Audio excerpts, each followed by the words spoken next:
Notes from the Underground by Fyodor Dostoevsky, from the Russian by Constance Garnett. 4. I had been certain the day before that I should not be the first to arrive, but it was not a question of being the first to arrive. Not only were they not there, but I had difficulty in finding our room. The table was not laid even. What did it mean? After a good many questions, I elicited from the waiters that the dinner had been ordered not for 5, but for 6 o'clock. This was confirmed at the buffet too. I felt really ashamed to go on questioning them. It was only 25 minutes past 5. If they had changed the dinner hour, they ought at least to have let me know, that is, what the post is for, and not to have put me in an absurd position in my own eyes and even before the waiters. I sat down. The servant began laying the table. I felt even more humiliated when he was present. Towards 6 o'clock, they brought in the candles, though there were lamps burning in the room. It had not occurred to the waiter, however, to bring them in at once when I arrived. In the next room, two gloomy, angry-looking persons were eating their dinners in silence at two different tables. There was a great deal of noise, even shouting in a room farther away. One could hear the laughter of a crowd of people and nasty little shrieks in French. There were ladies at the dinner. It was sickening, in fact. I rarely passed more unpleasant moments, so much so that when they did arrive all together punctually at 6, I was overjoyed to see them, as though they were my deliverers, and even forgot that it was incumbent upon me to show resentment. Zherkov walked in at the head of them. Evidently, he was leading the spirit. He and all of them were laughing, but seeing me, Zherkov drew himself up a little, walked up to me deliberately with a slight, rather jaunty bend from the waist.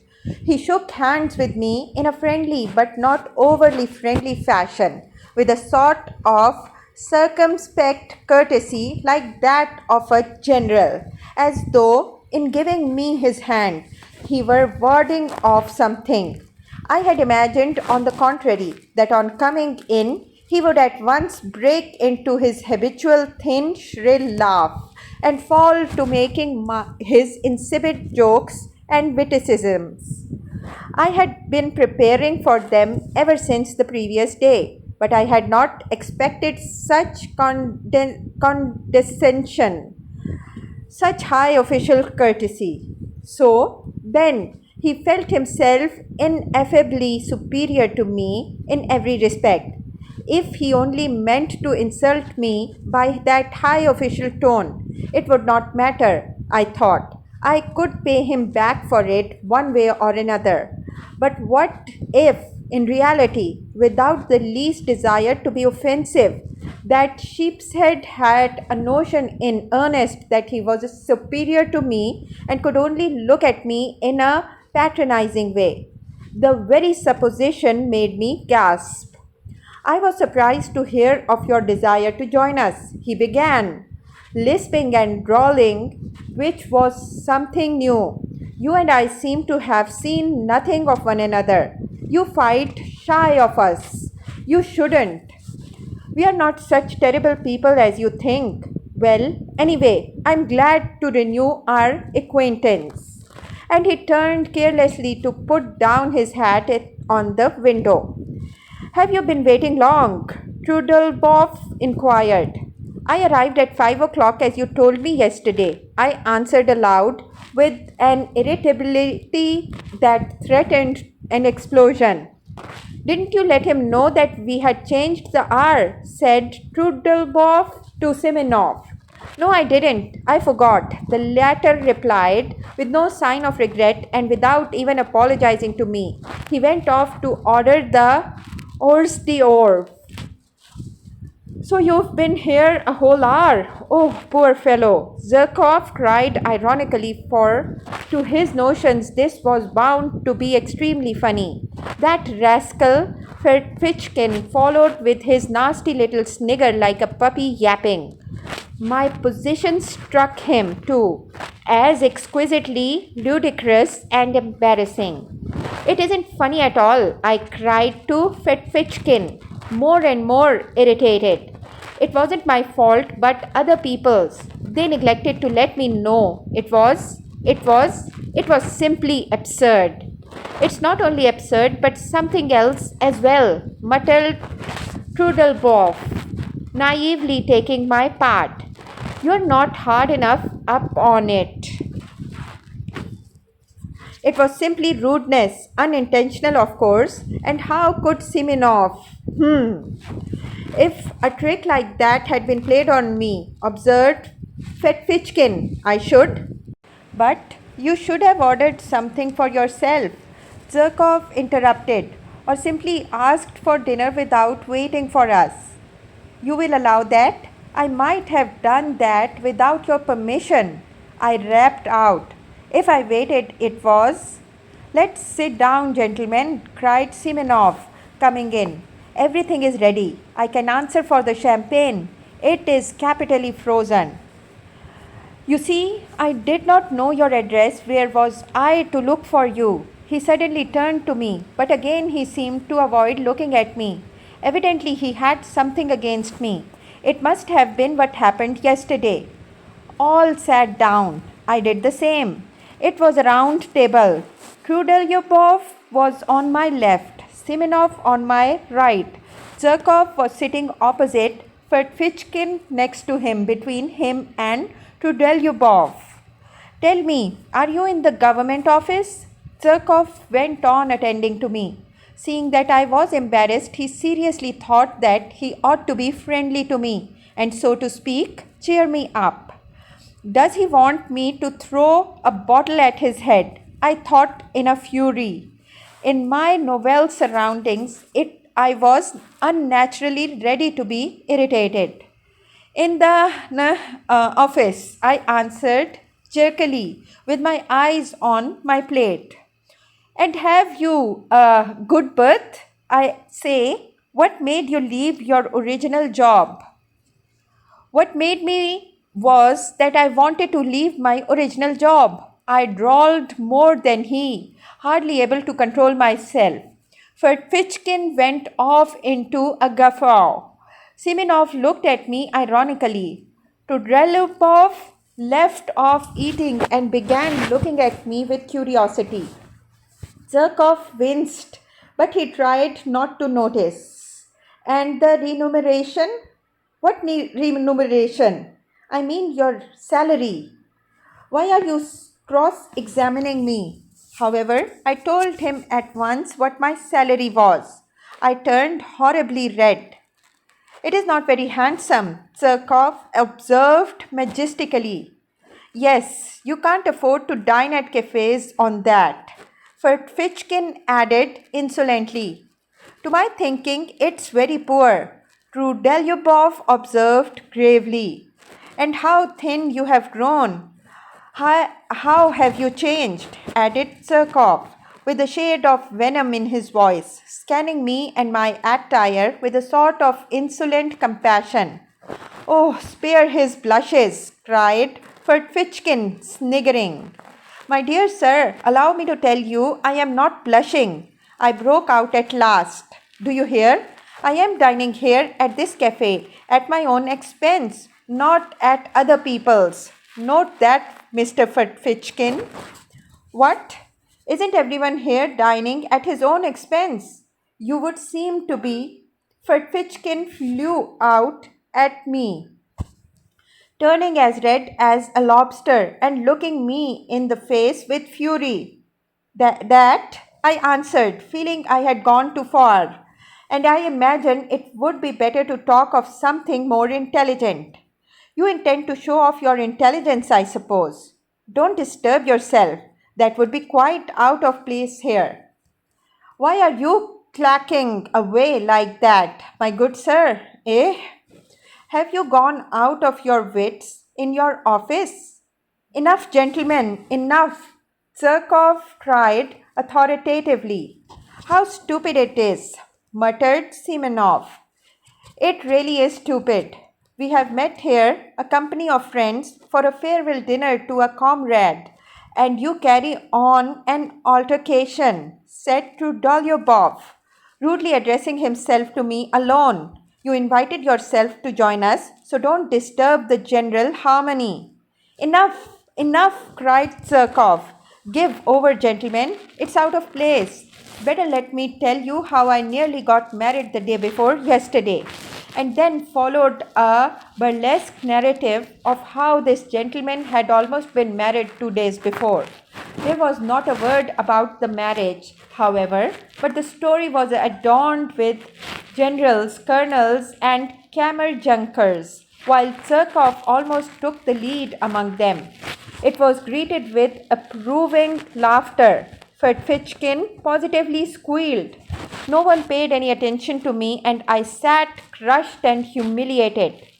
Good heavens, these are not the people for me, I thought, and what a fool I have made of myself before them. I let Fertfichkin go too far, though. The brutes imagine they are doing me an honor in letting me sit down with them. They don't understand that it's an honor to them and not to me. I've grown thinner. My clothes. Oh, damn my trousers. Zherkov noticed the yellow stain on the knee as soon as he came in. But what's the use? I must get up at once, this very minute, take my hat and simply go without a word, with contempt. And tomorrow I can send a challenge. The scoundrels, as though I cared about the 7 rubles.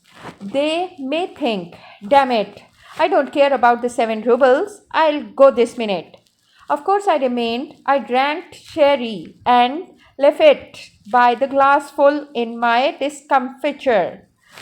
Being unaccustomed to it, I was quickly affected. My annoyance increased as the wine went to my head.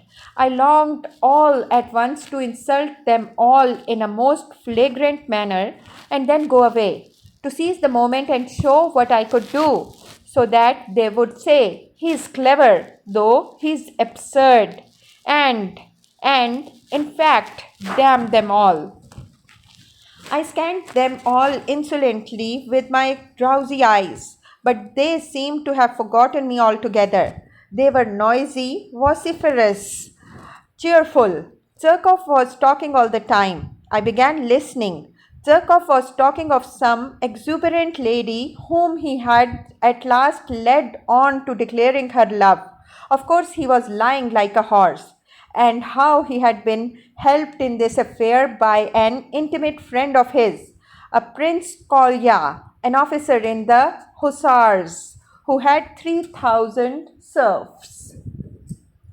And yet this Kolya, who has 3,000 serfs, had not put in an appearance here tonight to see you off. I cut in suddenly.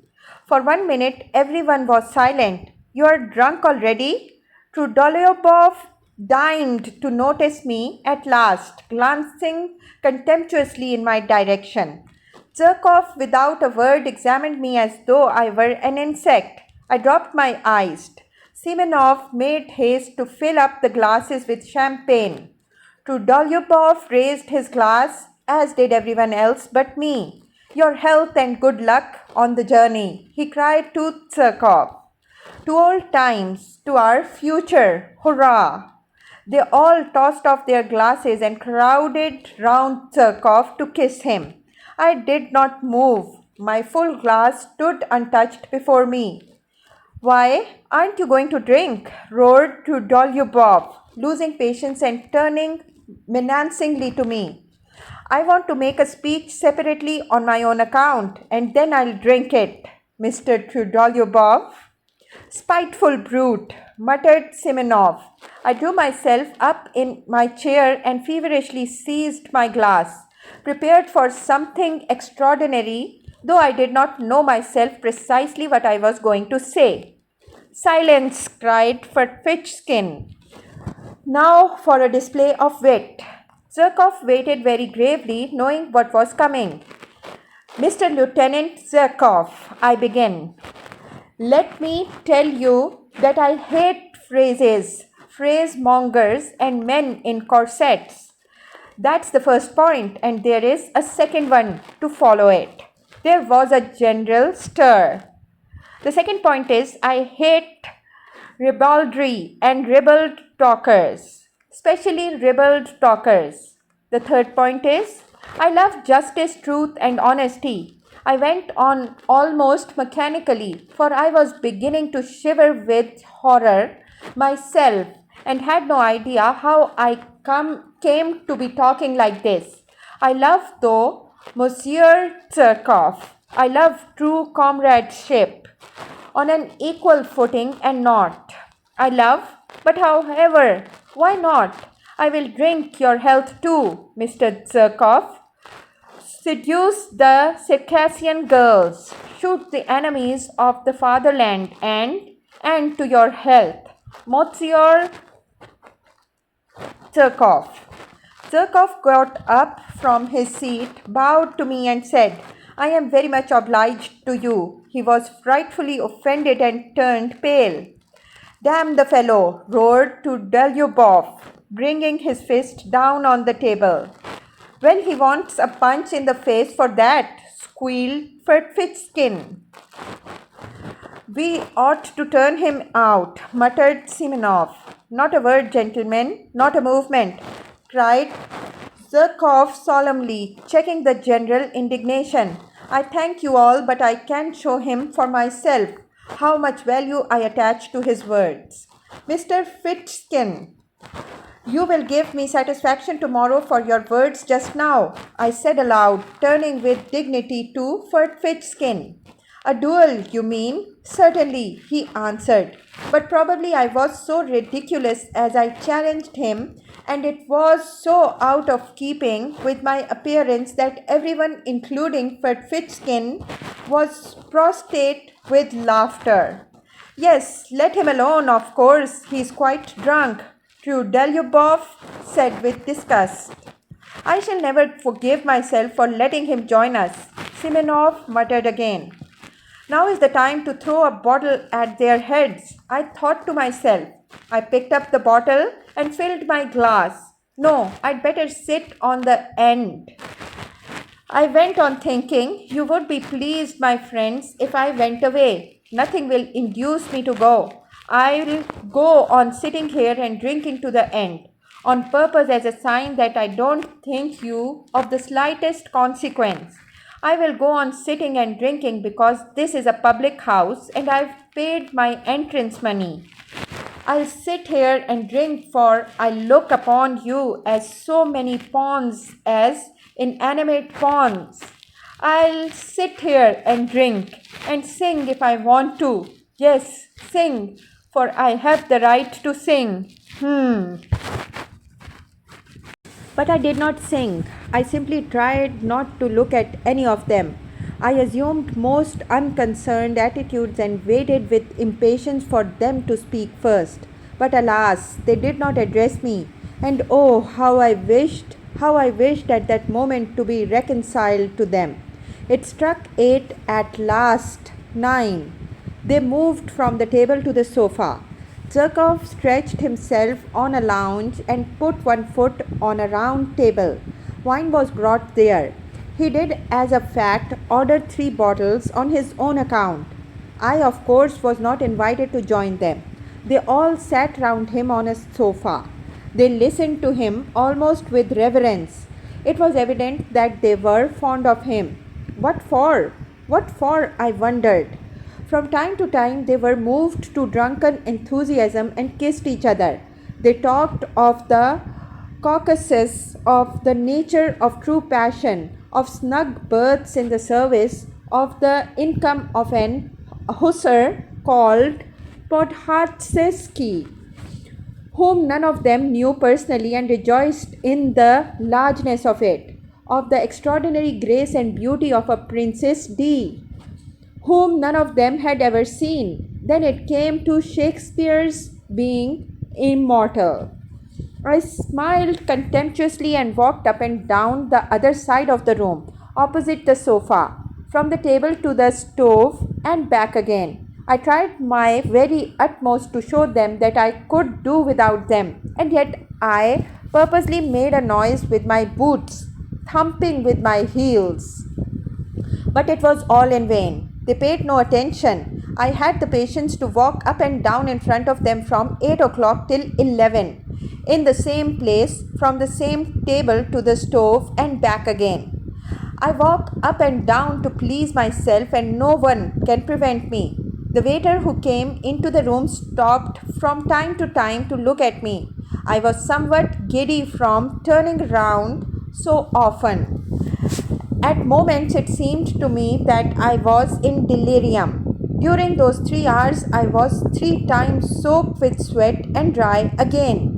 At times, with an intense, acute pang, I was stabbed to the heart by the thought that 10 years, 20 years, 40 years would pass, and that even in 40 years, I would remember with loathing and humiliation those filthiest, most ludicrous, and most awful moments of my life.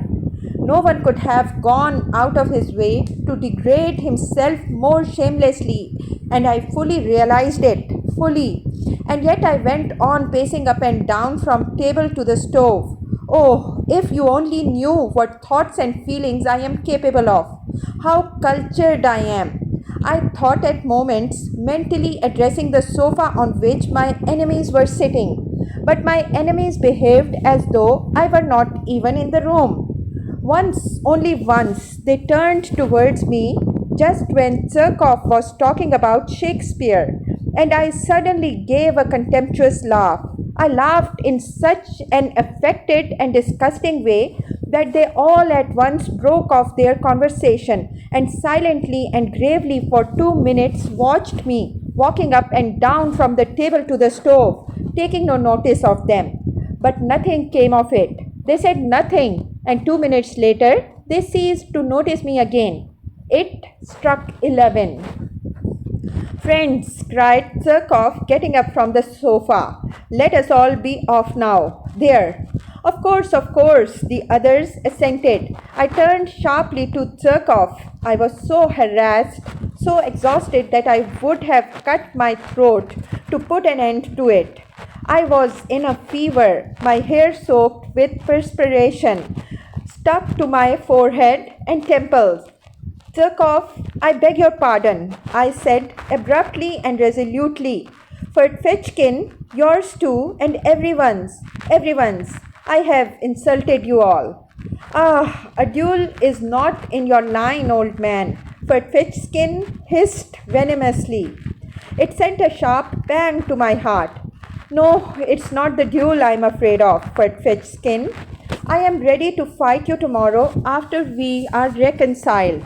I insist upon it, in fact, and you cannot refuse. I want to show you that I am not afraid of a duel.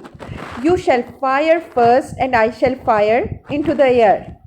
He is comforting himself, said Simonov. He is simply raving, said Trudolyubov. But let us pass. Why are you barring our way? What do you want? Chekhov answered disdainfully. They were all flushed. Their eyes were bright. They had been drinking heavily. I asked for your friendship, Chekhov. I insulted you, but. Insulted? You insulted me. Understand, sir, that you never, under any circumstances, could possibly insult me. And that's enough for you. Out of the way, concluded Trudolyubov. Olympia is mine, friends. That's agreed, cried Chekhov. We won't dispute your right. We won't dispute your right. The others answered, laughing. I stood as though spat upon. The party went noisily out of the room. Trudolyubov struck up some stupid song. Simonov remained behind for a moment to tip the waiters. I suddenly went up to him. Simonov, give me 6 rubles, I said with desperate resolution. He looked at me in extreme amazement with vacant eyes. He too was drunk. You don't mean you are coming with us? Yes. I've no money, he snapped out, and with a scornful laugh, he went out of the room. I clutched at his overcoat. It was a nightmare. Simonov, I saw you had money. Why do you refuse me? Am I a scoundrel? Beware of refusing me. If you knew why I am asking, my whole future, my whole plans depend upon it.